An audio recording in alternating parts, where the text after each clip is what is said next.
We have more breaking updates coming in. This is an exclusive scoop from the all-party meeting convened earlier today. Questions were asked on the safety of the students. The government has assured that the students are being brought back. The centre has said that an advisory had been issued for students. In fact, Rahul Gandhi also supporting the government's policy on Bangladesh. My colleague Amit Kumar is joining us on the broadcast with the details of what really happened in the all-party meeting. Very, very crucial meeting owing to the situation in Bangladesh, Amit. But we understand that the opposition leaders, including Rahul Gandhi, extended full support to the government's Bangladesh policy. What are the details of what happened in the meeting?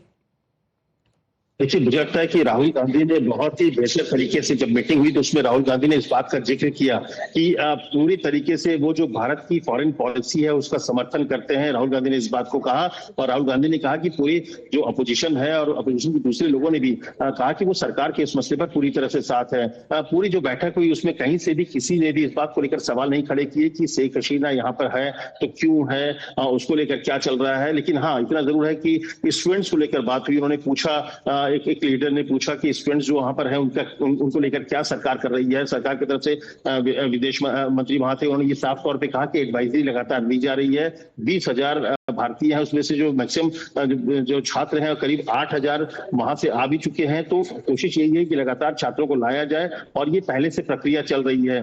जो खास करके minorities की चिंता है उसको लेकर भी कहा गया कि माइनॉरिटीज की चिंता को वहां पर लोगों ने उठाया कि जो वहां पर हिंदू है उनके खिलाफ जो कहा जा रहा है कि चाहे जमात की बात करिए या फिर बीएनपी की बात करिए, वहां पे एंटी इंडिया सेंटीमेंट जिस तरह से इमर्ज कर रहा है वो सरकार के लिए चिंता है। और इसको लेकर विदेश मंत्री ने कहा कि उनकी नजर है वहां के हालात को लेकर, वो वहां की जो सेना है उनके साथ संपर्क में भी है और वहां पे स्थिति कैसे बेहतर हो सके।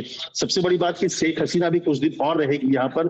जो सोर्सेज बता रहे हैं कि सुरक्षा कारणों से हिंडन एयरबेस से वो बाहर नहीं आएंगी, उनको वहीं रहने के लिए कहा गया है कि वो दिल्ली या फिर हिंडन एयरबेस बाहर नहीं आएंगी, वो सिर्फ उसी के अंदर स्टेशन करेंगी। और उनको सीधे सीधे कहा गया है कि वो वहां पर कुछ जो रिश्तेदार उनके कलाई थे उनके साथ, उसमें से ज्यादातर रिश्तेदार लंदन रवाना हो चुके हैं। तो अब उनको तय करना है कि उनको कहाँ जाना है। लेकिन भारत सरकार इस पूरे हालात पर नजर बनाई हुई है। वहां पर जिस तरह से इंडिया एंटी इंडिया सेंटीमेंट बढ़ाया जा रहा है उस पर भी नजर है और साथ साथ थोड़ी देर में भी लोकसभा में भी स्टेटमेंट देने वाले हैं विदेश मंत्री। Welcome sign that the opposition parties who attended the meeting also said that we are with the government on this.